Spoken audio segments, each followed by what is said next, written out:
Hello, नमस्कार बच्चों, कैसे हैं बच्चों। आज हम चर्चा करेंगे जो दैनिक जीवन में हमें कुछ सूचनाएं देखते हैं और उन सूचनाओं को हम अपने आप नोट भी करते हैं। जैसे बच्चों, कुछ सूचनाएं मैं आपको बताता हूं।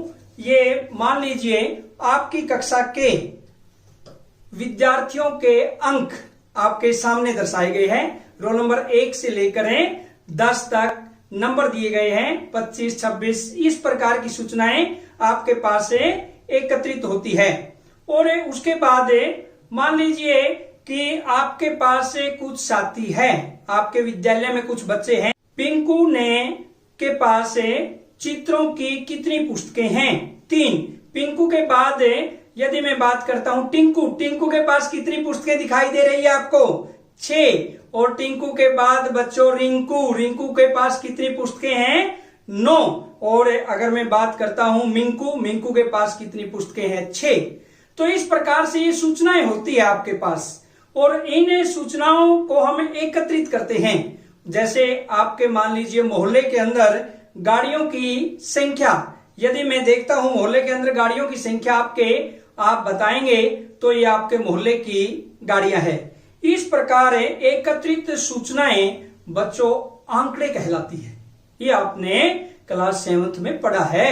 ये आंकड़े होते हैं और इन आंकड़ों को सुस्पष्ट करने के लिए बच्चों हमें आलेख बनाते हैं। इनका हमें आलेखीय निरूपण करते हैं।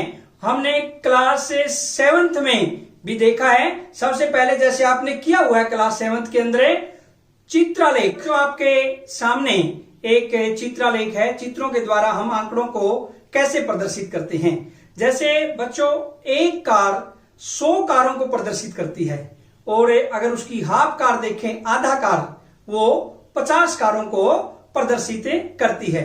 आपके सामने बच्चे जुलाई, अगस्त व सितंबर में कारों का उत्पादन दिया हुआ है और आपने ये देखना है कि जुलाई के अंदर कितनी कारें हैं, आपको दिखाई दे रही है। अगस्त में कितनी कारें हैं आपके सामने है और सितंबर में कितनी कारें हैं वो भी आपके सामने है। जैसे अगर बच्चों हमें जुलाई में कारों की संख्या देखते हैं, कारों की संख्या गिनिए 1, 2, 3, 4 और एक कार बच्चों कितने को प्रदर्शित करती है बताइए? एक कार 100 को प्रदर्शित करती है। तो जुलाई में कारों का उत्पादन बच्चों कितना हुआ आपके अनुसार? 400। ऐसे ही अगस्त में कितनी कारें हैं? 3, इसका मतलब 300। और ऐसे सितंबर में अगर हमें कारों की बात करते हैं कितना हुआ? 100, 250, यानी 250। अगर अब हम जुलाई में बात करते हैं कारों की संख्या कितनी आनी चाहिए? बिल्कुल सही, 400। और अगर हम बात करते हैं अगस्त में 300 और अगर हम बात करते हैं सितंबर में 250, बिल्कुल सही है। और बच्चों, अब कुछ प्रश्न आपके सामने है। जुलाई के महीने में कितनी कारों का उत्पादन हुआ? बिल्कुल क्लियर है। कितनी कारों का? 400 कारों का। और किस महीने में कारों का न्यूनतम उत्पादन है? बिल्कुल आपको चित्रालेख से स्पष्ट रूप से दिखाई दे रहा है। सितंबर महीने में सबसे कम कारों का उत्पादन हुआ। उसके बाद बच्चों आपने किया है दंड आलेख। दंड आलेख के बारे में भी बच्चों आपने पढ़ा है। ऐसे हमें दंड आलेख को दर्शाते हैं। इस प्रकार से एक लाइन ऐसे और एक लाइन, या हम बोलते हैं इसको ऊर्ध्वाधर रेखा। और एक बच्चों होती है इसमें ये एक्स एक्सिस के समांतर, एक्स एक्स के जो समानांतर होती है उसे बोलते हैं हम हॉरिजॉन्टल लाइन या एक्सतीज रेखा। और जो बच्चों ये है वर्टिकल लाइन, ये वाई एक्स के समानांतर होती है और इसे बोलते हैं ऊर्ध्वाधर रेखा। अब बच्चों हम दंड आलेख में दर्शाएंगे कि एक साइड में आपको दिखाई दे रहा है, बिल्कुल क्या दिखाई दे रहा है? कक्षा 8 में विद्यार्थियों की संख्या। और ऐसे ही बच्चों नीचे शैक्षिक वर्ष आ गए आपके सामने, 2003, 4, 4, 5, 5, 6, 6, 7, 7, 8, ऐसे शैक्षिक वर्ष आपके सामने है।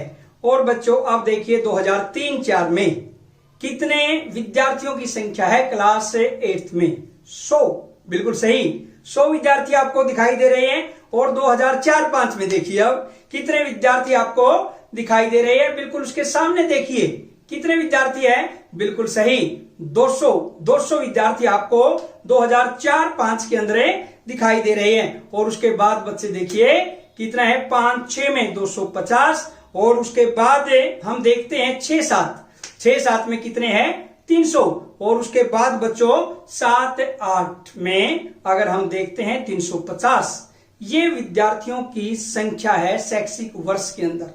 अब बच्चों ये दंड आलेख है, और ये दंड आलेख के कुछ प्रश्न आपके सामने है। जैसे प्रश्न नंबर 1, इस दंड आलेख से क्या सूचना मिलती है? क्या सूचना मिलती है बच्चों? एक साइड में जो वर्टिकल लाइन है आपकी, वर्टिकल लाइन का मतलब ऊर्ध्वाधर रेखा के अंदर विद्यार्थियों की संख्या 8वीं क्लास की, और नीचे हॉरिजॉन्टल लाइन कौन सी है? एक्सटीज रेखा में क्या दिया हुआ है? शैक्षिक वर्ष। तो क्या सूचना मिली इसमें? सूचना मिलती है कि 2003 से लेकर 2008 तक विद्यार्थियों की संख्या क्लास 8th, यानी हम कह सकते हैं 8वीं कक्षा के विद्यार्थियों की संख्या को प्रदर्शित करता है ये दंड आलेख।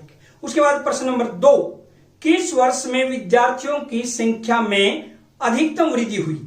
सबसे ज्यादा वृद्धि बच्चों आपके सामने है, देखिए 2003-4 में 100 है। 100 के बाद अगर 4-5 की बात करें 100 बढ़ गए, डबल हो गए उसके 200।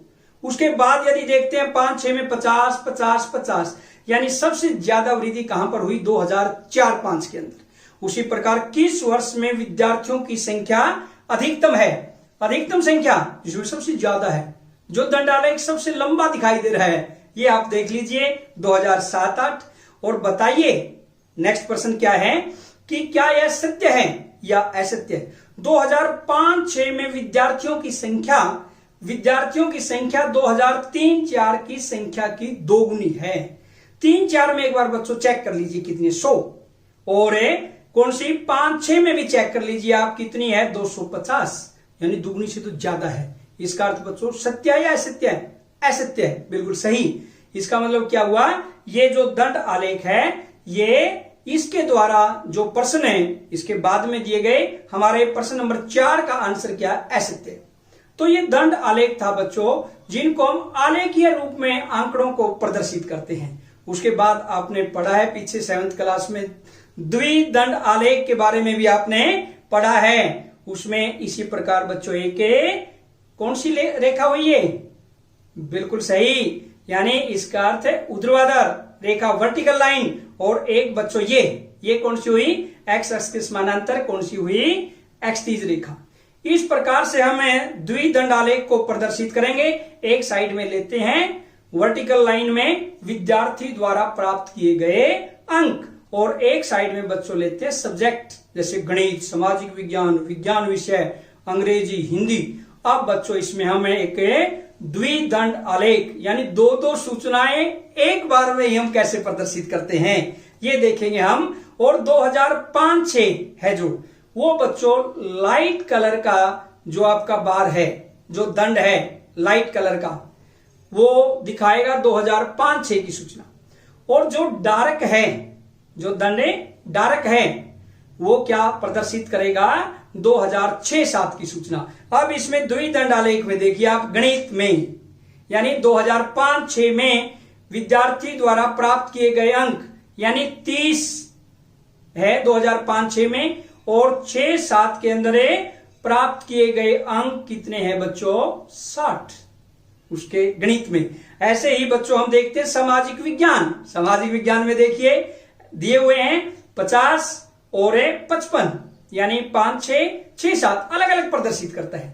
2005-6 लाइट कलर में, सफेद व्हाइट, जो डार्क कलर में है 2006-7। अब बच्चों आता है नंबर विज्ञान विषय, इसको देख लीजिए, इसमें भी अलग अलग दिखाया गया है। ऐसे ही बच्चों अंग्रेजी, और उसके बाद आता है हिंदी। ऐसे ये द्विदंड आलेख है जो 2-2 सूचनाएं एक बार में ही प्रदर्शित की जाती है।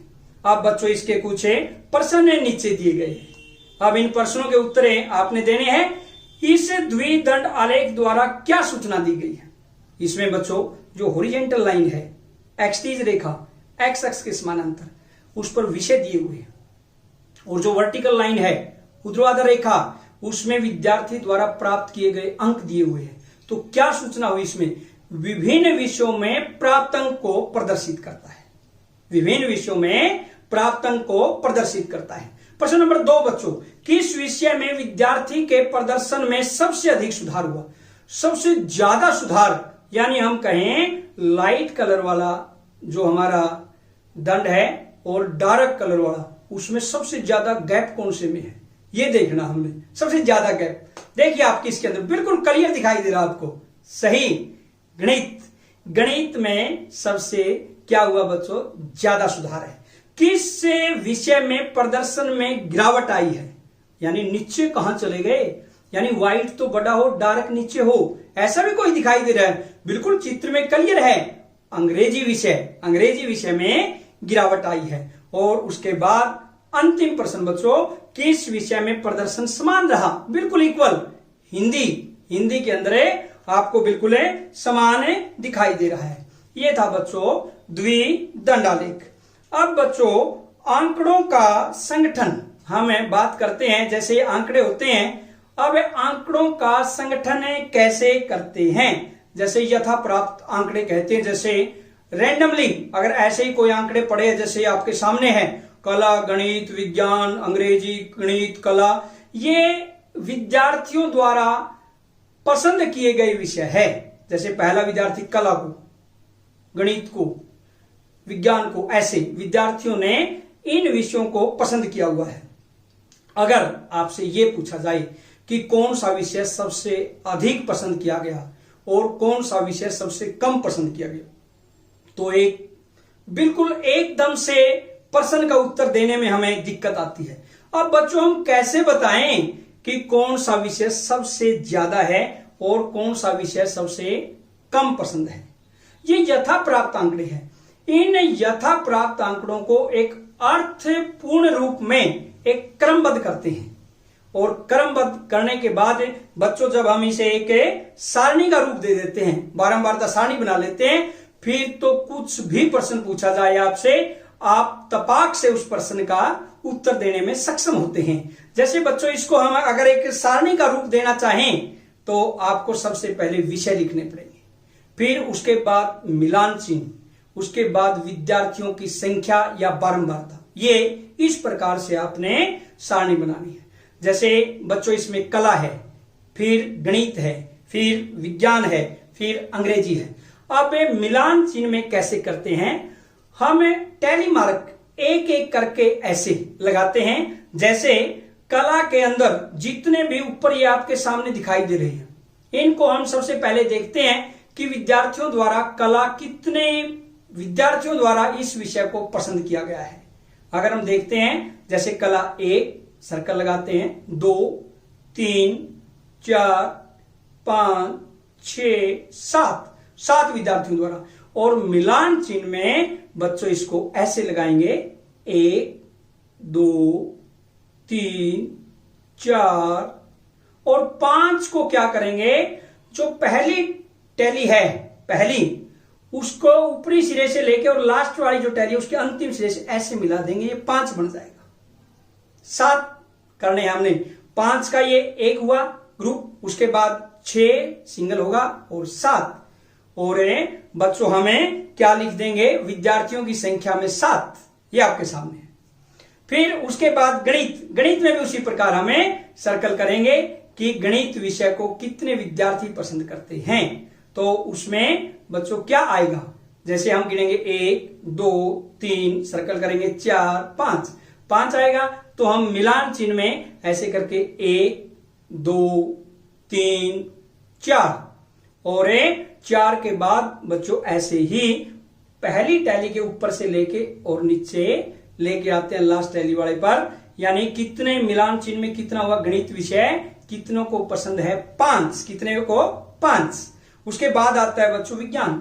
बिल्कुल इसी प्रकार विज्ञान के काउंट करेंगे और मिलान चिन्ह में लगाएंगे 1, 2, 3, 4, 5 का ऐसे कर देंगे और एक सिंगल करेंगे 5 और 1 6, यानी ये विज्ञान में 6 आएंगे बच्चों।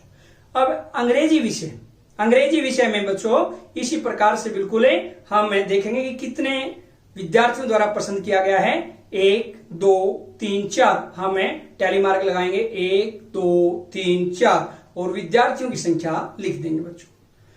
फिर कहीं प्रश्न में कोई हमारे से कोई गलती न रहे, इसलिए हम बच्चों इसका योग भी कर देते हैं। अभी देखा इसको, ये बारंबारता बंटन सारणी है। बारंबारता बंटन सारणी अगर ये आंकड़े कम है तो ऐसे हमें बारंबारता बंटन सारणी बनाएंगे और बिल्कुल आसानी से प्रश्नों का उत्तर दे पाएंगे।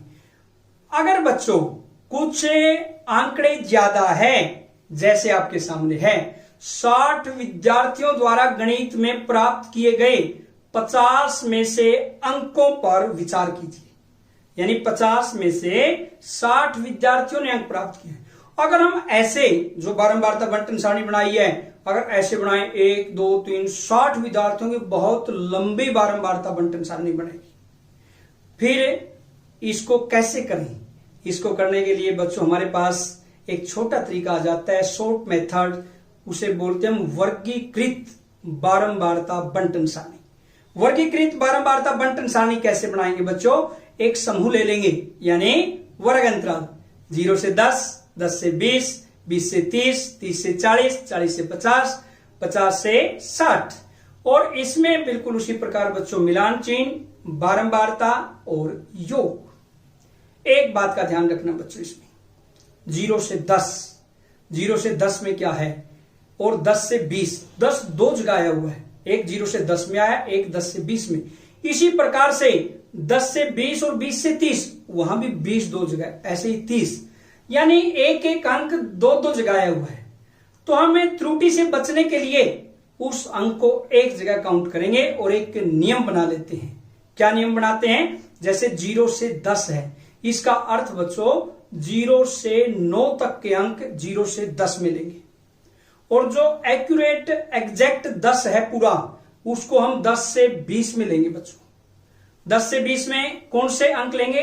10 से लेकर 19 तक अंक हमें 10 से 20 के अंदर लेंगे। इस प्रकार से हमें इसके अंदर देखते हैं 0 से 10 में, 0 से 10 का अर्थ बच्चों हम यहां पर सर्कल लगा देंगे जो भी 0 से 10 के आंकड़े हैं। जैसे एक ये सर्कल लगा दिया 0 से 9 के बीच में, ऐसे ही 0 से 9 तक और ऐसे ही एक ये 2। इसका मतलब बच्चों इसमें 2 आएंगे। तो मिलान चिन्ह हमें पहले ही लगाए है उस सारणी में, बारंबारता सारणी, बिल्कुल उसी प्रकार मिलान चिन्ह लगाएंगे 2 और बारंबारता में लिखेंगे 2। उसके बाद आता है बच्चों 10 से 20, 10 से 20 में भी बिल्कुल उसी प्रकार से हमें ऐसे सर्कल लगाएंगे। 10 से 20 में आपके सामने है पूरा 10 लेना है और 19 तक ऐसे लेंगे। तो इसमें कितने हैं बच्चों? आपके सामने आंकड़े हैं 10 से 19 तक, यानी जैसे पूरा 10 इसके अंदर होगा और 19 तक के हमें आंकड़े लेंगे। बिल्कुल जैसे स्टार्टिंग में देखते हैं 10, फिर उसके बाद सर्कल लगा लेते हैं 12, 15, ऐसे एक एक करके जब सर्कल लगाते हैं बच्चों कितने आ जाते हैं? 10। तो ऐसे मिलान चिन्ह में लगाएंगे 1 2 3 4 5, जो हमने लगाना पहले सीख चुके हैं। और ऐसे ही 1 2 3 4 5, यानी कितना हुआ बच्चों? 10। इसमें 10 से 20 में 10, 20 से 30 में बच्चों बिल्कुल उसी प्रकार सर्कल लगाएंगे और कितने आंकड़े आते हैं इसमें 20 से 30 में। अगर हम एक एक पे सर्कल लगाते हैं तो और मिलान चिन्ह करते हैं 1 2 3 4 5, 1 2 3 4 5, 1 2 3 4 5, 1 2 3 4 5, यानी 20 तक तो बच्चों ये हो गई और एक और बचता 21। तो इसका अर्थ बच्चों कितना हुआ? 20 से 30 के बीच में 21 आंकड़े आएंगे, यानी प्रविष्टियां कितनी है? 21। अब बच्चों 30 से 40, ऐसे ही हमें उसमें चेक कर लेंगे कि 30 से 40 के बीच में कितने, 30 से लेके 39 तक लेने 30 से 40 में। और कितने आते हैं बच्चों इसमें? 19, यानी हम कह सकते हैं 19, और 19 को हम मिलान चिन्ह के द्वारा प्रदर्शित करते हैं। उसके बाद आता है बच्चों 40 से 50, 40 से 50 में भी उसी प्रकार बिल्कुल हमें चेक करेंगे और उसके बाद मिलान चिन्ह में लगाएंगे, कितना आता है बच्चों? 7। और उसके बाद 50 से 60, 50 से 60 के बीच में, यानी 50 से लेके 59 तक कितना बचता है बच्चों? 1। और ये हमने मिलान चिन्ह और बारंबारता। फिर बच्चों इसको चेक करने के लिए कि क्या 60 के 60 विद्यार्थी आए हैं। यदि आए हैं तो हमारा कुल योग 60 आएगा, 60 आएगा। एक बार चेक करते हैं, बिल्कुल सही, यानी 60 आता है। अगर 60 से कम या ज्यादा आता है तो हम रीचेक करेंगे, दोबारा से चेक कर लेते हैं अगर कहीं पर गलती हो जाती है। तो ये था बच्चों वर्गीकृत बारंबारता बंटन सारणी। बच्चों इसी सारणी से, वर्गीकृत बारंबारता बंटन सारणी से हम एक आयत चित्र भी बना सकते हैं, जो आपकी एक्सरसाइज 5.1 में आयत चित्र दिए हुए हैं। तो उसको आयत चित्र को बनाने के लिए बच्चों ये सारणी आपके सामने है, वर्ग अंतराल और बारंबारता दिया हुआ है। तो इसमें बच्चों एक हमें आयत चित्र का निर्माण करेंगे इस सारणी से। ये एक रेखा कौन सी है? ऊर्ध्वाधर रेखा यानी वर्टिकल लाइन, और एक बच्चों हम ऐसे खींच देंगे। ये रेखा कौन सी है? एक्सिस रेखा, या हम इसको बोलते हैं हॉरिजॉन्टल लाइन। अब बच्चों इसमें वर्टिकल लाइन में, ऊर्ध्वाधर रेखा में विद्यार्थियों की संख्या को प्रदर्शित करते हैं, और जो नीचे हॉरिजॉन्टल लाइन है इसमें विद्यार्थियों के प्राप्तांक को हमें प्रदर्शित कर रहे हैं। अब बच्चों इसमें क्या है? हमें दिखाते हैं एक आयत चित्र, यानी इसमें 0 से 10 के बीच में कितने? 2। तो इसका अर्थ क्या हुआ बच्चों? ये आयत चित्र में 2 प्रदर्शित करेंगे, 2 के सामने। ऐसे ही 10 से 20 में देखिए आप कितने हैं? 10 दिखाई दे रहे हैं, तो आयत चित्र में हम 10 को प्रदर्शित करेंगे। 20 से 30 में बच्चों ये देखिए कितने? 21 को प्रदर्शित करेंगे। और 30 से जो 40 है बच्चों ये कितने? 19, ये 19 को प्रदर्शित करते हैं। और 40 से 50 में बच्चों ये 7 को प्रदर्शित करते हैं। और 50 से 60 ये 1, यानी विद्यार्थियों के प्राप्तांक और विद्यार्थियों की संख्या। ये बच्चों आयत चित्र है, जो इस चैप्टर में एक्सरसाइज 5.1 में इन क्वेश्चनों को हम करेंगे ये आयत चित्र के द्वारा। ये आपका आयत चित्र था। और बच्चों अब अगर आपने बिल्कुल वीडियो को ध्यान से देख रहे हैं, तो अब हमें जो एक्सरसाइज में क्वेश्चन आपके एक्सरसाइज 5.1 में, उस टाइप के 2 ही टाइप के क्वेश्चन आपके एक्सरसाइज 5.1 में, एक तो बारंबारता बंटन सारणी बनाना और एक आयत चित्र। एक्सरसाइज 5.2 में पाई चार्ट है। तो एक्सरसाइज 5.1 की जो टाइप, हम दोनों टाइप के क्वेश्चन करेंगे, इसको ध्यान से देखना आपने। सबसे पहले हमें देखते हैं वर्गीकृत बारंबारता बंटन सारणी बनाएंगे और उसके बाद उसी का आयत चित्र बनाएंगे। अगर आपने इन दोनों क्वेश्चनों को कर लिया तो इसका मतलब बच्चों आपकी एक्सरसाइज 5.1 बिल्कुल कंप्लीट है। आप पूर्ण रूप से उस एक्सरसाइज के प्रश्नों को हल कर पाएंगे। तो सबसे पहले बच्चों हम देखते हैं 20 श्रमिकों की साप्ताहिक मजदूरी। फैक्ट्री के 20 श्रमिकों की साप्ताहिक मजदूरी आपके सामने दी गई है। 843 रुपए, 835 रुपए, 801 रुपए, ऐसे उनकी साप्ताहिक मजदूरी दी हुई है। अब बच्चों जो ये साप्ताहिक मजदूरी दी हुई है, इसको हमें एक वर्गीकृत बारंबारता बंटन सारणी में कैसे प्रदर्शित करेंगे? ये एक वर्गीकृत बारंबारता बंटन सारणी में, उसके लिए हमें 3 चीजों की आवश्यकता होती है: वर्ग अंतराल, वर्ग चिन्ह, बारंबारता। जो वर्ग अंतराल है बच्चों ये 800 से 810, 810 से 820, 820 से 830, 830 से 840, 840 से 850। अब इसमें हम क्या करेंगे? ऐसे ही जैसे हमने पहले किया है, बिल्कुल उसी प्रकार से एक हमें बारंबारता बनाने के लिए, बारंबारता सारणी बनाने के लिए पहले हम ये देखते हैं 800 से लेकर 809 तक कितनी साप्ताहिक मजदूरी है, कितने श्रमिकों की संख्या है। तो हम चेक करते हैं, इसमें सर्कल लगा लेते हैं। जैसे 801, 809, 803 ऐसे सर्कल लगा लगा के देखते हैं बच्चों। तो इसमें कितने आते हैं? 5। और वर्ग चिन्ह में लगा लेते हैं 800 से 810 के बीच में 1, 2, 3, 4, 5, और ये बारंबारता में लिख देंगे। इसी प्रकार बच्चों 810 से 820 यानी 810 से लेकर 819 तक। अब हम उसको भी वर्ग चिन्ह के रूप में लिखते हैं 1, और यहां पर बारंबारता में लिखेंगे उसको। फिर बच्चों आता 820 से 830, बिल्कुल वही 820 से 829 तक देखेंगे और वर्ग चिन्ह में लगाएंगे 1 2 3 4 5, 5 को ऐसे लगा लेंगे, और 6 और 7। इसमें बच्चों कितना आता है 830 से 840 तक कितना आएगा 7, ये 7 आता है। और 840 से 850 के बीच में ऐसे वर्ग चिन्ह लगाएंगे 1 2 3 4 5, और बारंबारता में भी बच्चों हमें लिख देंगे। अब इसको चेक करने के लिए एक बार हमें ये देखते हैं कि हमने सभी प्रविष्टियों को क्या टच किया है। कोई प्रविष्टि बची तो नहीं, कोई प्रविष्टि रिपीट तो नहीं हुई, यानी दोबारा से तो नहीं किसी को लिया। अगर हमारा योग बच्चों 20 आता है, इसका मतलब हमारा क्वेश्चन बिल्कुल सही है। अगर हमारा टोटल 19 21 22 18 यानी 20 से डिफरेंट आता है, तो इसका मतलब कहीं ना कहीं हमारे से त्रुटि रही है जाने अनजाने में। तो हम इसका योग चेक करते हैं, और योग बच्चों आता है 20। इसका मतलब हमारी ये वर्गीकृत बारंबारता बंटन सारणी बिल्कुल सही है। और अब बच्चों देखते हैं हमें आयचित्र। आयचित्र बच्चों जैसे आपने पैमाने की सहायता और पेंसिल की सहायता से बनाना है, बिल्कुल मैं उसी प्रकार से आपको जो आपके ज्योमेट्री बॉक्स के अंदर पैमाना है और ज्योमेट्री बॉक्स में जो आपके पास पेंसिल है, उसी प्रकार से मैं आपको बनाकर दिखाऊंगा कि कैसे आपने आयत चित्र को बनाना है।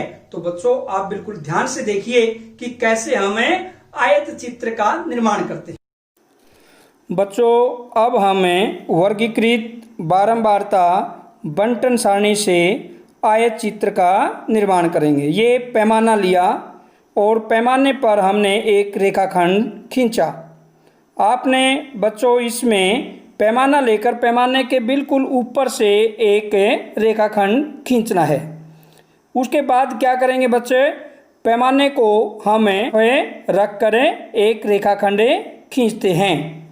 बिल्कुल नीचे की तरफ एक्स-तीज रेखाखंड था, एक्स अक्ष के समानांतर, और ये ऊर्ध्वाधर रेखाखंड, और हमने इसको 0 से लेकर 7 तक हमने ऊपर की तरफ, यानी हम कहेंगे वाई एक्सिस के समानांतर 0 से लेके 7 तक बराबर हमने कट लगाए, अंक लिख दिए। यहाँ पर श्रमिकों की संख्या को दर्शाता है। और बच्चों नीचे एक्स-तीज रेखा पर हमने साप्ताहिक मजदूरी 800 से लेकर 810, 820, 830, 840, 850, और ये हमने 800 से लेकर 810 तक 5, बिल्कुल 5 के सामने रख के, और ये हमने आयत चित्र का निर्माण कर रहे हैं। यानी पैमाने की सहायता से श्रमिकों की संख्या बिल्कुल 5 के सामने पैमाने को रखेंगे, और 800 से 810 वाली जो हमारी पंक्ति है उसको हमें पूरा करेंगे। और बीच में ये टेढ़ी लाइन 0 से 800 के बीच का अर्थ ये है कि बीच में हमने अंक लिखे नहीं, इस वजह से ये टेढ़ी लाइनें दी गई है। अब बच्चों हमें 810 से 820 वाला आयत चित्र का दंड खींचेंगे, और 810 से 820 तक श्रमिकों की संख्या 1 है। 1 के सामने पैमाने को रखकर और ऊपर से हम उसको मिलाते हैं। उसके बाद बच्चों हम देखते हैं 820 से लेकर 830 तक आयत चित्र खींचेंगे। इसमें 820 से 830 जो हमारे सामने वर्गीकृत बारंबारता बंटन सारणी में दिखाई दे रहा है, बिल्कुल 2 श्रमिकों की संख्या 2 है 820 से 830 तक, तो बिल्कुल 2 के सामने पैमाना रख के 820 से 830 में जो हम आयत चित्र बनाएंगे या हम जो दंड खींचेंगे, दंड आलेख जो खींचेंगे वो कौन सा होगा बच्चों, 2। बिल्कुल श्रमिकों की संख्या 2 है 820 से 830 तक।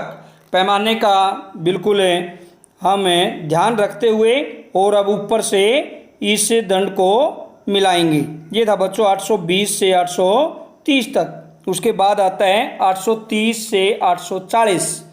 आपके सामने वर्गीकृत बारंबारता बंटन सारणी में बिल्कुल स्पष्ट दिखाई दे रहा है 7।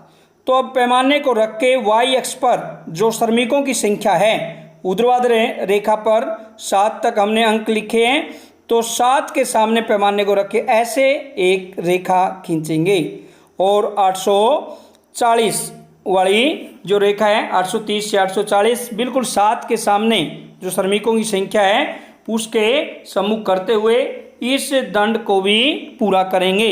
यानी बच्चों हमने 830 से 840 तक आयत चित्र पूर्ण कर लिया। अब उसके बाद 840 से 850 बिल्कुल बारंबारता बंटन सारणी में देखिए 5 और ये 5 के सामने हम एक रेखाखंड खींचेंगे और ये श्रमिकों की संख्या 5 है, 5 के सामने से इसको मिलाएंगे। तो आपने जो आयत चित्र देखा मेरे को लग रहा है कि आपको उसमें आनंद आया होगा और बड़े ही अच्छे ढंग से आपने उसको देखा है, उसकी बारीकियों को देखा है। आप ऐसे ही आयत चित्र का निर्माण कर सकते हैं। अगर आपने बच्चों वीडियो को बिल्कुल ध्यान से देखा है तो मैं आपको गृह कार्य के लिए, होमवर्क के लिए थोड़ा सा डाटा लिखता हूं। अगर आपने इनको कर लिया, इसका अर्थ जो मैं पहले भी कह रहा था, 5वां चैप्टर जो आंकड़ों का प्रबंधन है, एक्सरसाइज 5.1 आपकी कंप्लीट है या मैं कहूंगा पूर्ण है। तो गृह कार्य के रूप में बच्चों आपको कुछ आंकड़े दिए गए हैं। कक्षा में 20 विद्यार्थियों द्वारा गणित में प्राप्तांक 50 में से प्राप्तांक दिए हुए गणित में, जैसे 9, 12, 20, 35 ऐसे करके बच्चों 20 विद्यार्थियों द्वारा गणित में, बच्चों कक्षा में 20 विद्यार्थियों द्वारा गणित में प्राप्तांक 50 में से आपके सामने है। जैसे 9, 12, 20, 35 ऐसे करते करते और लास्ट में 42, 17 ऐसे 20 विद्यार्थियों के अंक दिए गए। आपने बच्चों गृह कार्य में क्या करना है आप स्वयं करके देखेंगे। अगर आपने वीडियो को ध्यान से देखा है तो इन प्रश्नों को बिल्कुल आप आसानी से हल कर पाएंगे। इसमें एक आपने वर्गीकृत बारंबारता बंटन सारणी बनानी है, जिसमें आप वर्ग अंतराल 0 से 10, 10 से 20, 20 से 30 लेंगे, यानी 10-10 का लेंगे।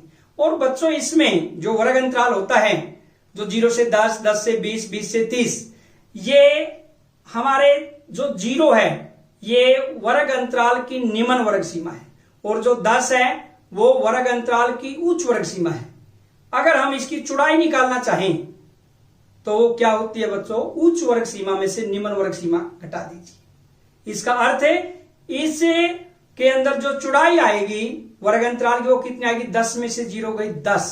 ऐसे ही 20 से 30, 30 में से 20 घटा दीजिए उच्च वर्ग सीमा में से। निम्न वर्ग सीमा वो होता है वर्ग माप भी कह सकते हैं उसको और उसकी चौड़ाई भी कह सकते हैं, यानी उच्च वर्ग सीमा में से निम्न वर्ग सीमा हमने घटानी है। ऐसे हम वर्ग अंतराल लेंगे बच्चों 0 से 10, 10 से 20, 20 से 30, ये लेकर क्या बनाएंगे आपने बच्चों, ऐसे वर्ग अंतराल लेकर एक वर्गीकृत बारंबारता बंटन सारणी बनानी है। उसके बाद इसी वर्गीकृत बारंबारता बंटन सारणी से बच्चों आप एक आयत चित्र का निर्माण करेंगे। बच्चों अगर आपने दोनों प्रश्नों को हल कर दिया, इसका अर्थ आपको आंकड़ों का प्रबंधन बहुत ही अच्छे ढंग से आ गया। आप एक्सरसाइज 5.1 का प्रत्येक सवाल करने में सक्षम है, आप प्रत्येक क्वेश्चन को सोल्व कर सकते हैं। तो बच्चों आज की वीडियो में इतना ही और नेक्स्ट वीडियो में हम लेकर आएंगे पाई चार्ट। आंकड़ों के प्रबंधन में आपके चैप्टर में एक्सरसाइज 5.2 में एक ही टॉपिक बचता है, पाई चार्ट।